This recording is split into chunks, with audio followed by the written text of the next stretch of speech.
She called her billionaire boss hot and arrogant by accident. He was supposed to fire her. Instead, he did something unbelievable. Stella Hart has mastered the art of surviving under pressure, especially when it comes with a designer suit and a cold stare. Ryan Wolf, CEO of Wolf Enterprises, is brilliant, ruthless, and infuriatingly attractive. He demands perfection, leaves no room for error, and has never heard the word sorry, until one exhausted slip of the tongue turns their perfectly professional relationship into something far more complicated. Please subscribe and leave a like for us. It means the world to us. Also share this video to your friends and loved ones and turn on post notifications so you don't miss future videos from us. Thank you as you do so. Sit back and relax as we dive into the story. The sound of heels echoed across the glossy marble floors of Wolf Enterprises, a rhythmic click-clack that matched Stella Hart's rising anxiety. It was only 8:37 a.m., but she was already dreading the day ahead. Her boss, Ryan Wolf, was not the kind of man who tolerated lateness, excuses, or even minor imperfections. He demanded precision, punctuality, and excellence, all before his second cup of coffee. Stella pulled in a deep breath as she stepped out of the elevator and into the heart of the 47th floor. Everything about the office reflected the man in charge. Sleek, modern, sharp. Frosted glass walls. Clean lines. Minimalist furniture. Not a single pen out of place. It was a temple of productivity, and she, one of its overworked disciples. She walked briskly past the marketing team, nodding to a few familiar faces, and made her way to her desk just outside Ryan's office. The large double doors behind her loomed like a gate to another world. She quickly straightened the stack of files, glanced at her to-do list, and checked the time. He would be arriving any minute now. And right on cue, the elevator pinged. Stella's heart did that annoying flutter it had no business doing. She hated how she noticed the way he walked. The way he wore those tailored suits like they were stitched onto his skin. Ryan Wolf didn't walk. He strode, with purpose and dominance, like the entire building existed to serve him. Today he wore navy, her favorite color on him, though she'd never admit it. A crisp white shirt, cufflinks catching the morning light, and that same intense expression. Unreadable, detached, utterly in control.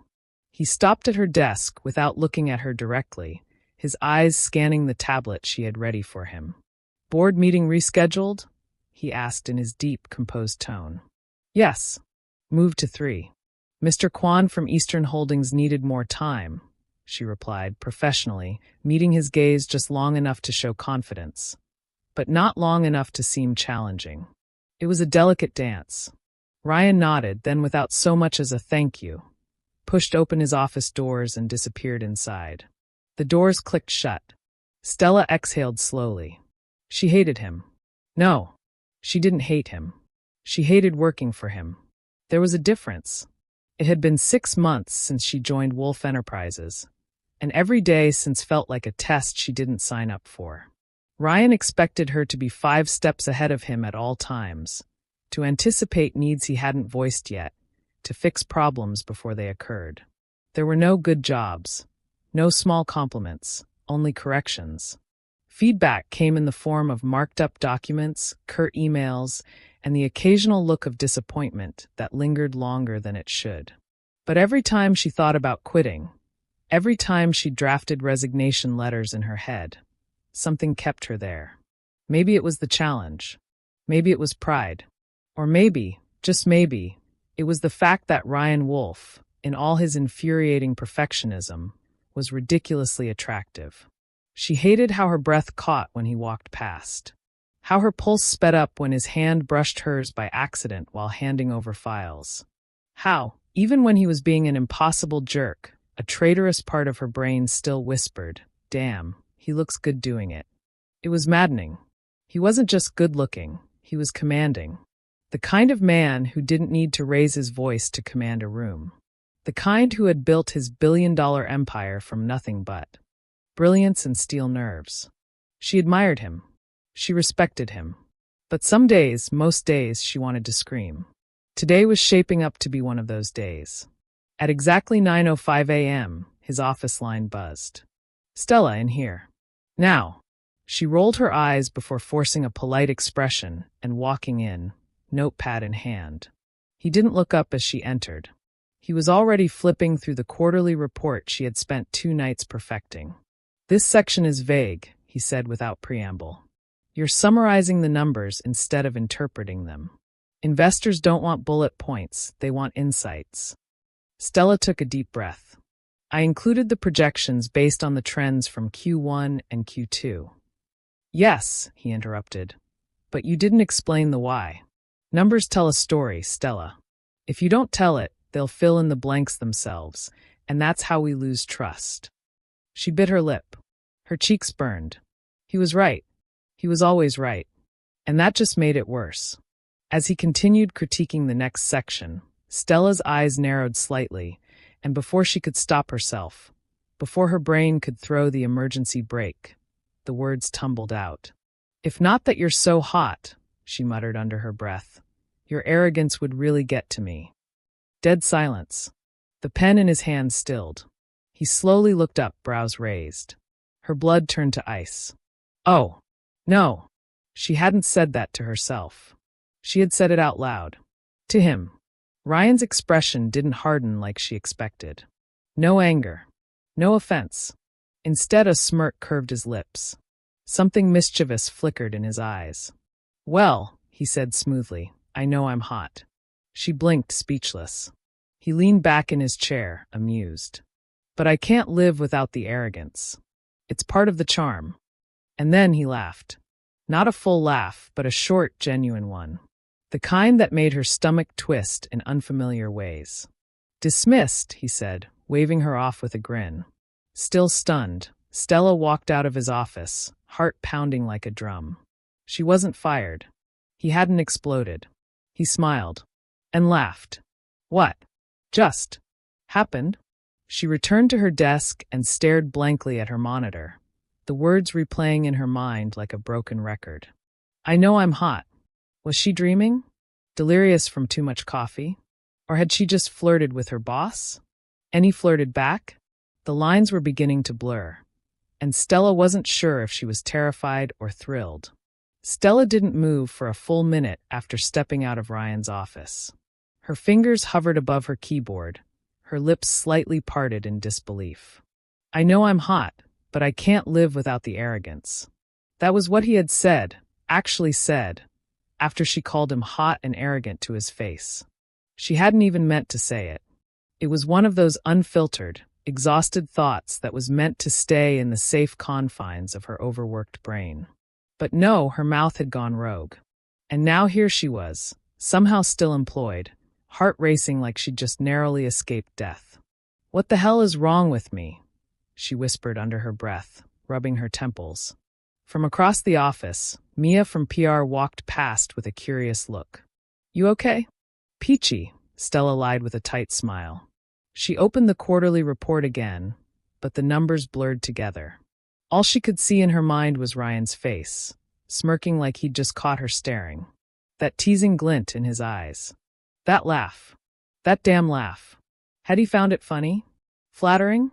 Did he think she was just another assistant with a crush on the boss? God, was that what this was? She groaned, dropped her head onto her desk, and tried to shake the memory. But it clung to her like a perfume, faint, intoxicating, impossible to ignore. The rest of the morning crawled by. Ryan hadn't called her in again. No messages. No notes. No buzz from his office line. That in itself was strange. Normally, he'd have at least 3 requests by lunch. Print this, fix that, get legal on the line. Stella kept glancing at the double doors like they might swing open any second. But nothing. By noon, curiosity got the better of her. She stood, smoothed down her skirt, and walked over to his assistant's pantry, a small, discreet kitchenette where she sometimes brewed his afternoon espresso. As she poured water into the kettle, she heard a voice behind her. Taking initiative? Impressive. She nearly dropped the cup. Ryan was leaning casually against the pantry doorframe, hands in his pockets, the top button of his shirt undone.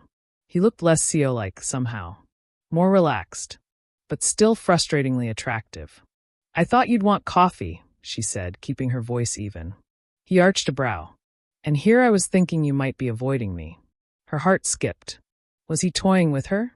I don't make a habit of avoiding people who sign my paychecks, she said coolly, handing him the cup. He took it, fingers brushing hers deliberately. Accidentally? She couldn't tell. You know, he said after a sip, most employees don't comment on my looks during performance reviews. Stella turned, ready to play it off. It wasn't a performance review.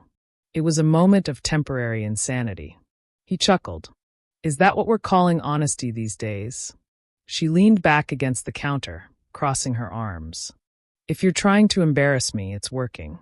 I'm not, he said, then paused. Actually, I liked it. She blinked. You like being called arrogant? He shrugged. I liked that you didn't filter yourself. It was refreshing. His voice had softened. He wasn't teasing anymore. Stella studied him carefully. This wasn't the Ryan she knew. This wasn't the Ice King who dissected her work with surgical precision. This was someone else. Someone real. Well, don't get used to it, she said, trying to regain some balance. I'm not in the habit of complimenting people who make me redo reports 3 times. 3 is generous, he teased. She gave him a mock glare, but there was warmth behind it. And for a few seconds, they just stood there. No reports. No deadlines.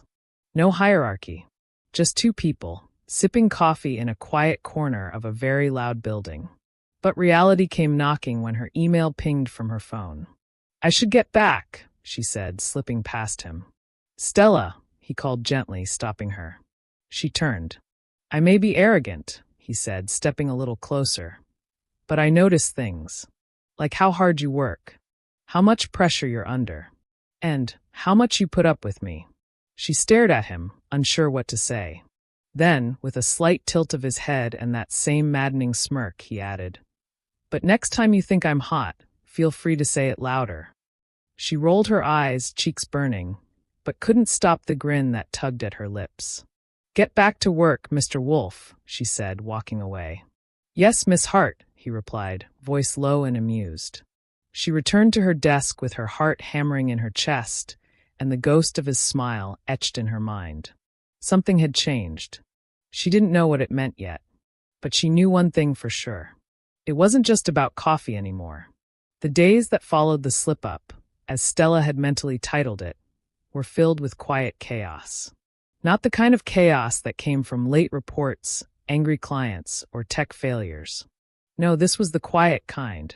The kind that simmered beneath polite smiles and professional exchanges. The kind that lived in the lingering glances across the office, the subtle shifts in tone, the way her name sounded different when Ryan said it now, warmer, maybe softer. And the worst part, no one else seemed to notice. On the outside, everything remained the same. Ryan was still the sharp-tongued, hyper-efficient CEO who demanded excellence. Stella was still the calm, capable assistant who navigated his moods like a seasoned sailor. The office buzzed as usual, coworkers joked by the coffee machine, and the world spun forward. But between them, everything had shifted. It started with the little things. Monday morning, he brought her coffee. Not through an intern. Not with a casual here. No. He placed the cup on her desk himself, looked her directly in the eyes, and said, Thought you might need this. You stayed late. It was just one sentence, but she heard everything in it. Acknowledgement, gratitude, and something else she couldn't quite name. Tuesday, he complimented her briefing notes before their 10 a.m. meeting. You highlighted the legal risk factors perfectly, he'd said, barely glancing up from the tablet. But she caught the slight smile he tried to hide. By Wednesday, it was becoming a pattern, small cracks forming in the glacier that was Ryan Wolf. And Stella? She was trying very, very hard not to fall into those cracks.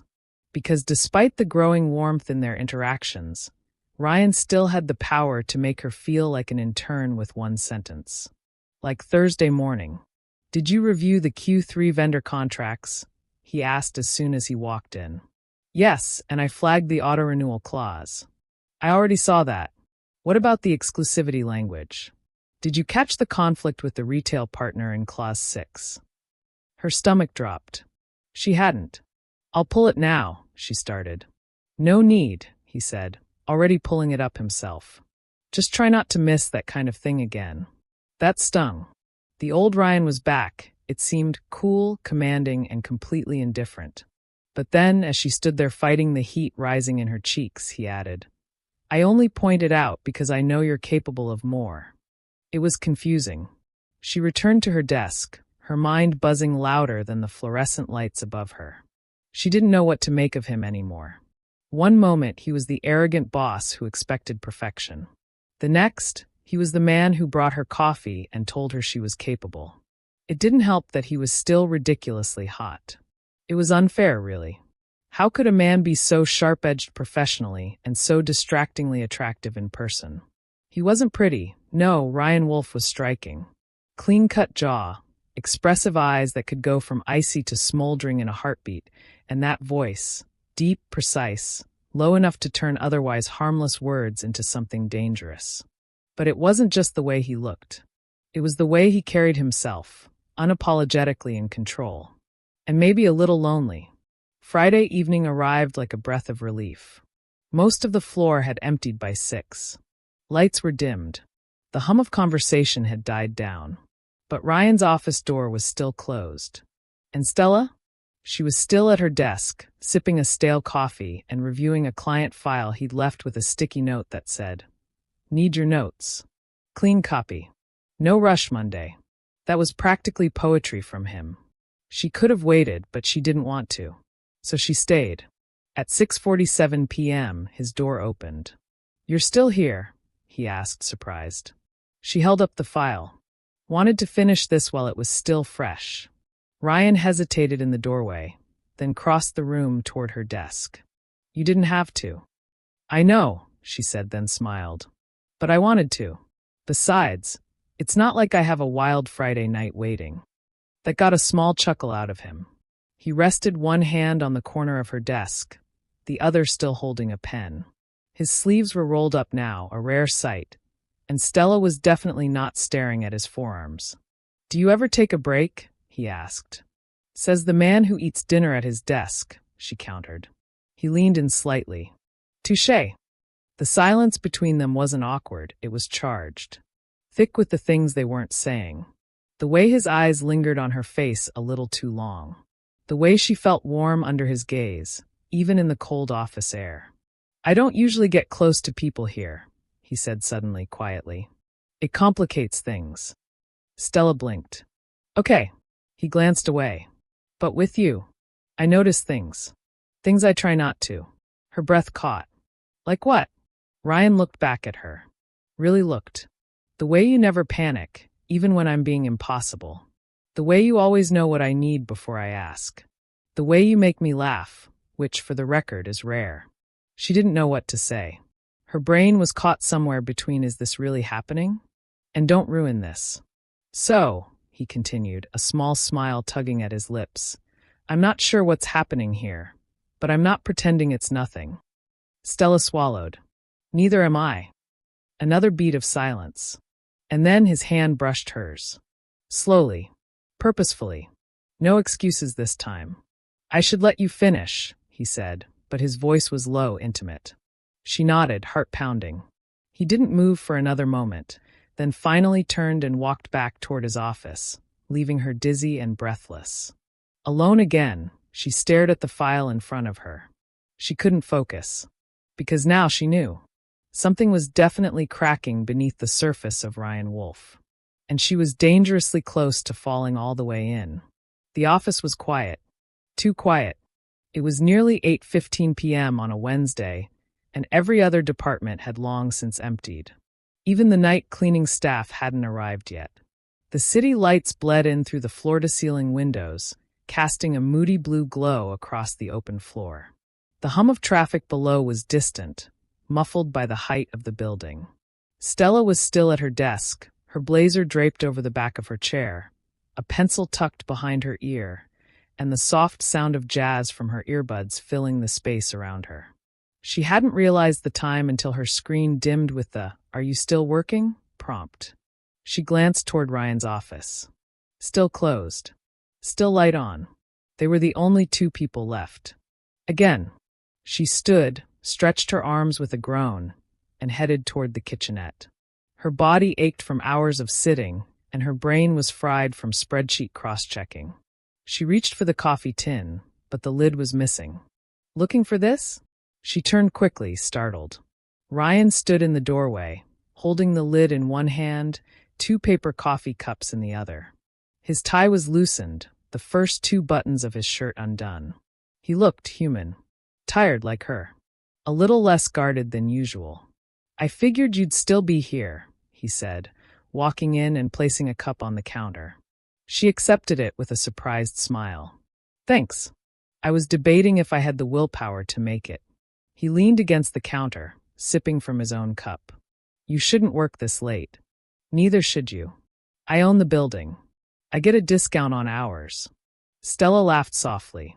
"Is that your idea of a joke?" He grinned. "Close enough."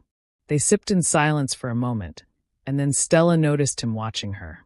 Not in a corporate, calculating way, in a way that made her pulse skip. "What?" she asked, half teasing. Ryan's smile faded slightly, replaced by something more thoughtful. "You're not what I expected when I hired you." She raised a brow. "Let me guess. You expected someone who wouldn't talk back and definitely wouldn't call you hot and arrogant to your face?" His eyes crinkled at the corners. "Well, that too. But mostly I expected someone who would burn out. People don't usually last with me. I make it hard." "You do," she agreed. "But you also make people better. I've learned more here in 6 months than in 3 years anywhere else." His expression shifted again. Something more vulnerable passed behind his eyes, quick, fleeting. "I push people away," he admitted quietly. "It's easier that way. No distractions. No. Attachments." Stella leaned back against the counter, mirroring his posture. "That sounds lonely." "It is," he said, without missing a beat. "But loneliness is manageable. Disappointment isn't." She frowned. "You think people will disappoint you?" "I know they will. Eventually." There was something heavy in his voice, something personal. This wasn't about business anymore. "What happened to you?" she asked gently. He hesitated. "My father bailed on my mother and me when I was 13. Took everything. Company shares, money, house. Left her in debt. I watched her work 3 jobs just to keep us afloat." Stella's chest tightened. "I'm so sorry." "It's fine. I learned a lesson early. You can only count on yourself. The rest of the world, they'll love you when you're up and vanish when you're not." She stared at him, absorbing the layers he rarely showed. "Is that why you built all this? To prove something?" He nodded once. "To prove I'm unbreakable. To prove he didn't win." She stepped closer. "You're not unbreakable, Ryan." He looked at her sharply, but she held his gaze. "And that's not a weakness," she added. "That's what makes you human." Something flickered in his eyes. Something deeper. He didn't respond, not with words. Instead, he just stared at her, like she had said something he hadn't allowed himself to believe in a very long time. "I don't know how to be soft," he said finally. Stella smiled, but there was a sadness in it. "You don't have to be soft. You just have to be real." Another moment passed. Then, as if pulled by gravity, he stepped closer. Barely a breath away now. His voice dropped to something just above a whisper. "You drive me insane, you know that?" She tilted her chin up, heart pounding. "So do you." They stood there, the air between them electric and heavy, thick with everything unsaid. His hand brushed against hers again, but this time she didn't pull away. And then, without warning, the power in the building flickered. The lights dimmed. A low beep from a backup generator sounded in the distance. Stella gasped and laughed nervously. "Well, that's romantic timing." Ryan chuckled. "I'd love to take credit, but even I don't control the grid." She turned to him, still holding the cup between her hands, the heat almost matching the warmth spreading in her chest. "This isn't just tension, is it?" she asked, daring to say it aloud. He didn't flinch. "No," he said quietly. "It's something more. I don't know what yet, but I want to find out." Her eyes searched his face, for sincerity, for risk, for something solid in the middle of all this ambiguity. "I want to find out too," she whispered. He He took a step back, as if grounding himself. His tone returned to a softer professionalism. Let me walk you out. It's late. She smiled, but it wasn't just polite. It was real. You're not going to stay and brood alone at your desk like you usually do? Tempting, he said. But I think I've done enough brooding for one night. They left the office side by side. Not hand in hand. Not as lovers. Not yet. But something had undeniably changed. The cracks in the ice had deepened. And through them, something warm, something dangerous, something beautiful, was beginning to grow. Monday morning arrived too soon. The elevator ride to the 47th floor felt longer than usual for Stella. She stood at the back, shoulders tense, her heart playing that same offbeat rhythm it had adopted every time Ryan's name crossed her mind. Every time she remembered the low timbre of his voice in the pantry. The closeness. The honesty. The promise of something. The doors opened with a soft chime. She stepped out into the familiar landscape of sleek desks and buzzing fluorescent lights, greeted by the smell of fresh coffee and soft chatter. But none of it grounded her. Not today, because everything had changed, and no one knew. Ryan's office doors were still closed. The frosted glass hid his silhouette, and for a second, she felt like the woman who had confessed her vulnerability to a man wrapped in steel, only to find herself tangled in something neither of them had planned for. He hadn't called. No late-night emails. No check-ins over the weekend. And that was strange. After the night they shared, not physical, but emotional, undeniably real, she had expected something. Even just a message. But all she got was silence.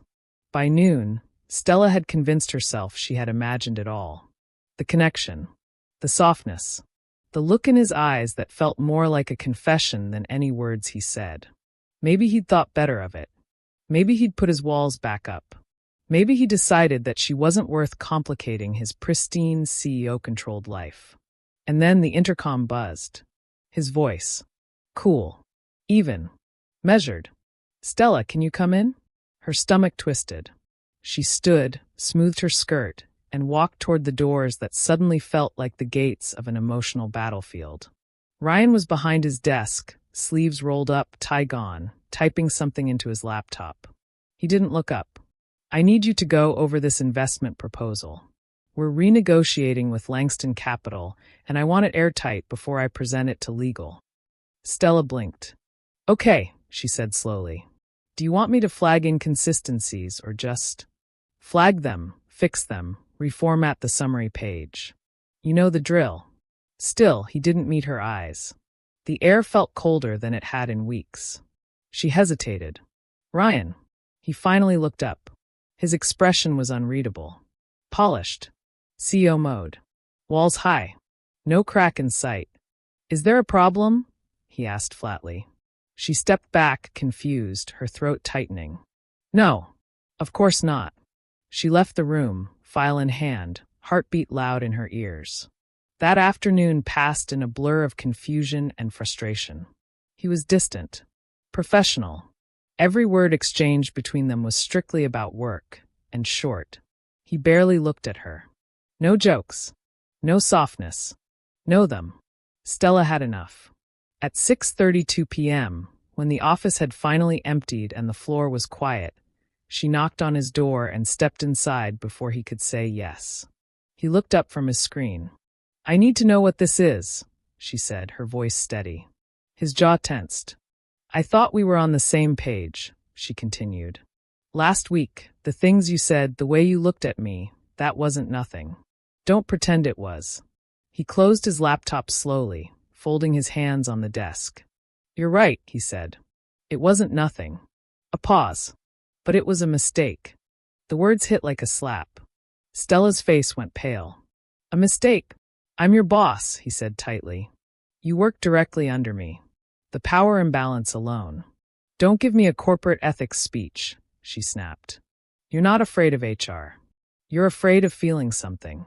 He stood, voice rising ever so slightly. I'm afraid of ruining everything I've built. Of dragging you into the fire with me. Of people whispering that you slept your way to the top when you've worked harder than anyone in this company. She stepped forward, hurt and anger mixing in her chest like gasoline. "I never asked you to protect me," she said. "I asked you to be honest with me. You were the one who came to me. You opened that door." "And I shouldn't have," he said, softer this time. The words hung heavy in the air. Her eyes filled with tears she refused to let fall. "I thought you were different," she whispered. "Turns out, you're just a coward behind a perfect suit." Ryan looked away, said nothing. She turned, walked to the door, and paused before opening it. "For what it's worth," she said without looking back, "you didn't ruin anything. You just missed your chance." Then she left. That night, Stella sat on the couch of her tiny apartment, a glass of wine untouched on the table in front of her. Her phone was silent. No message. No call. Not even a damn calendar reminder. She'd meant what she said. She hadn't asked to be protected. She hadn't wanted to be some hidden part of his life. She wanted to be chosen. Not as a guilty pleasure. Not in secret. But fully. But Ryan Wolf was a man who had spent his entire life building walls no one could touch. Not even someone who made him laugh and brought him coffee and called him out on his arrogance.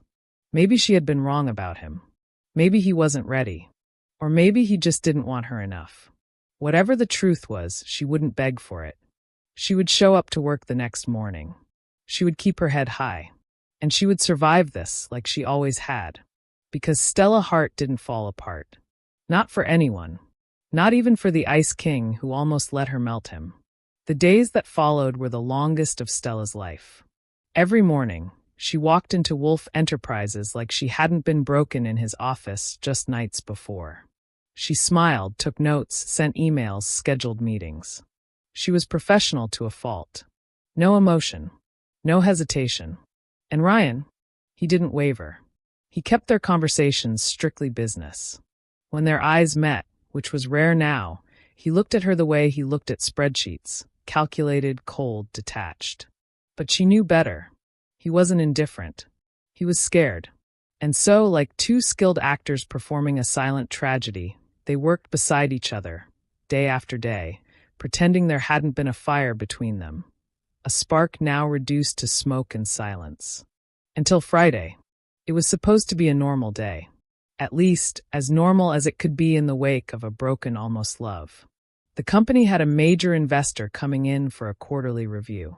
Stella had prepared the report herself, triple-checked it, and printed the backup copies.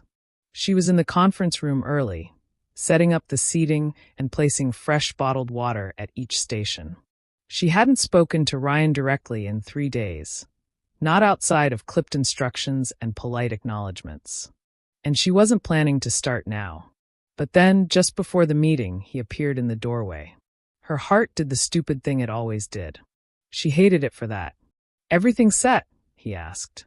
She nodded without looking at him. "The presentation is loaded. Reports at each seat. I briefed marketing and legal." He didn't move. Didn't speak. She felt his gaze like heat on the side of her face, but she didn't give him the satisfaction of reacting. If he was waiting for her to speak first, he could wait forever. But then he said something that cracked her composure just a little. "You're the best person I've ever worked with." Stella's hand paused on the laptop trackpad. She turned slowly. He wasn't smiling. There was no arrogance. No charm. Just honesty. "You push me. You keep me honest. You don't take my shit. And you make this place better." She crossed her arms. "Why are you saying this now?" He hesitated. Before he could answer, the door opened and the investors walked in. Timing, as always, was cruel. The meeting went off without a hitch. Ryan was flawless, cool and confident. Stella spoke clearly when asked questions, presented numbers with authority. But inside, she was boiling. Why now? Why did he say that now?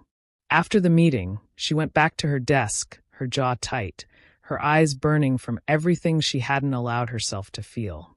Then she saw it. An email from Ryan. Subject line, "Your future." She opened it. "Stella, I know this isn't the right way to say any of this, but you deserve clarity.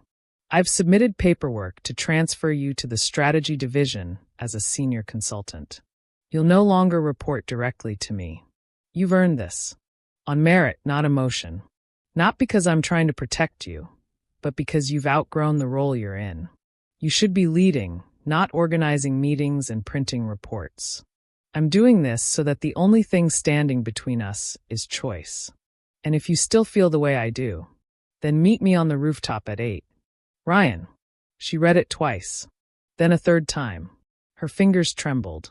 He wasn't just promoting her. He was giving her freedom. Her own path. A clean slate. No more imbalance. No more hiding. No more excuses. At 7:57 p.m., Stella stood in the elevator, her coat tucked over one arm, her other hand gripping her phone so tightly her knuckles were white. The doors opened to the rooftop. Cool night air greeted her, crisp, clear, and alive with the hum of the city below. Lights stretched in every direction, car horns echoing faintly from the streets far beneath her feet. Ryan was there, standing near the edge, hands in his pockets, looking out over the skyline. The wind moved through his hair, rustling his shirt sleeves. He looked powerful, and yet he looked like a man waiting for something that could shatter him. She stepped forward. He turned when he heard her heels. Relief flickered across his face. I didn't know if you'd come, he said. I almost didn't, she replied honestly. He nodded once. I deserved that. Silence passed between them. But it wasn't the cold kind. Not anymore. You were right, he said. I was afraid. Not of us, of what people would say. Of losing control. Stella stepped closer. But you never really had control, did you? He smiled faintly. Not with you. She stopped a few feet in front of him. Why now? Because I realized, he said, stepping toward her, that I'd rather risk everything than spend another day pretending I don't feel something real for you. She swallowed hard. You said it was a mistake. I lied. He reached into his pocket, pulled out a small silver object, her name badge, the one she'd left on his desk when she stormed out days ago. I never gave this to HR, he said, because I couldn't stand the idea of you not being part of this place. She looked at the badge, then at him. And what if I say no? What if I say it's too late? Then I'll still be the man who finally told the truth. But I hope. He stepped closer. I hope you say yes. Stella looked up at him. This man who had once terrified her, infuriated her, who made her feel seen and strong and alive. And then she did something she hadn't done in days. She smiled. You are still arrogant, she said. His lips curled. I know, but you're also real. And she reached up, cupped the side of his face, and kissed him. Slowly, deeply, fully. The kind of kiss that erased everything before it and rewrote what came next. When they pulled apart, he looked at her with something close to awe. I missed you, he said. You had me, she whispered. You just needed to stop running. They stood there under the night sky, city lights glowing beneath them, finally choosing each other, openly, fully, without fear. And in that moment, Ryan Wolf, the man who built his empire brick by brick, finally let someone in. And he didn't fall. He rose. 2 months later. The office hadn't changed, still sleek, polished, and full of intensity, but everything felt different. Stella walked through the 47th floor with quiet confidence, her tailored navy blue pantsuit catching a few admiring glances. She no longer sat outside Ryan Wolf's office. She didn't wait for instructions, didn't take coffee orders, and no longer lived in the shadow of someone else's title. She had her own office now. Glass walls. Leather chairs. Her name etched on the door. Stella Hart, Senior Strategy Consultant. Her rise hadn't been handed to her. The team knew that. She worked for it, earned it. She had built herself from a sharp assistant into a leader with her own clients, her own projects, and, most importantly, her own voice. Still, every now and then people whispered. About the two of them. About the rooftop kiss that someone might have seen through the security camera feed. About the promotion. About the coffee he brought her again last Tuesday. But Stella didn't care. Because she knew the truth. And so did he. It was a Thursday when Ryan showed up in her office. No announcement. No assistant call. Just the quiet click of her door opening and his silhouette slipping in like a secret she'd never grow tired of keeping. He leaned against the frame, watching her for a moment. "Are you interrupting my flow?" she asked, not looking up from her laptop. "Possibly," he replied. "But it's important." She glanced up. "Everything with you is important." He smiled, that slow, private smile he saved only for her. "Come with me." "To where?" He walked over, gently closed her laptop, and extended a hand. "Trust me." She looked at his hand. "Ryan Wolf," she said, standing up. "You're lucky you're hot." "I know," he said, smirking. "But I still can't live without the arrogance." He took her to the rooftop again. But this time it was dressed in soft string lights, small potted plants lining the corners, and a little table set for two. A white tablecloth, wine glasses, candles flickering in the late afternoon breeze. The city stretched out beyond them like a painting. Stella stopped in her tracks. "You did this." He shrugged. "Technically, I hired someone. But the intention is mine." She turned to him slowly. "What's the occasion?" He looked nervous for the first time in a long time, which was saying something for a man who negotiated billion-dollar deals before breakfast. "I've built everything in my life for control," he said quietly. "This company, my schedule, my image. Every piece had to fit. But you didn't fit." She blinked. "You disrupted everything," he continued. "You challenged me. You made me feel things I hadn't let myself feel in years. And I didn't know what to do with that." Stella stepped closer, eyes glistening. "But you do now?" He nodded. "I want a life that doesn't make sense without you in it." Her breath caught. He reached into his jacket pocket and pulled out a small black box. No grand speech. No dramatic pause. He simply opened it and held it out. A ring. Simple. Elegant. A single diamond flanked by tiny sapphires, her birthstone. "Marry me," he said. "Not because it's the next step. Not because it's expected. But because I love you. And I don't want to live in a world where I wake up without seeing your face first thing." Stella stared at him. This man, her boss, her heartbreak, her love, her home, was offering her forever with the same steadiness he once reserved only for contracts and boardroom wins. She reached out, closed his fingers around the box gently, and said, "Yes." But then she added, "On one condition." He raised an eyebrow. "Which is?" "That you stop scheduling romance like a business meeting." He laughed, deeply freely, and pulled her into his arms. "I can't promise that," he whispered against her hair. "But I'll try." 6 months later, they married in a small ceremony in Tuscany. Just close friends, no press, no investors, no brand partnerships. Just them. He wore navy. She wore ivory. And when she walked down the aisle, he cried. Years passed. Their love evolved, not perfect, but real. Built not on fantasies, but on late nights, morning coffees, fierce fights, and even fiercer forgiveness. Ryan learned to let go of control. Stella learned to believe that sometimes love didn't make you weaker, it made you stronger. And every so often, when she'd see him scowling at a screen or complaining about someone's bad grammar, she'd walk past, lean close, and whisper, "If not for your face, your arrogance would still get on my nerves." And every time, without fail, he'd grin and reply, "I know I'm hot." We have come to the end of the story. I hope you enjoyed it. Leave a like and subscribe to my YouTube channel for more interesting stories. Thank you so much for listening to this story at Folklore Chronicles-k stories. And please, if you haven't subscribed to my channel, kindly click on the subscribe button. Turn on the notification so when I post more stories like this, you'll be the first to get them. And if you're a returning subscriber, thank you so much. I sincerely appreciate your support and I do not take it for granted at all. Until I see you in my next video. Bye.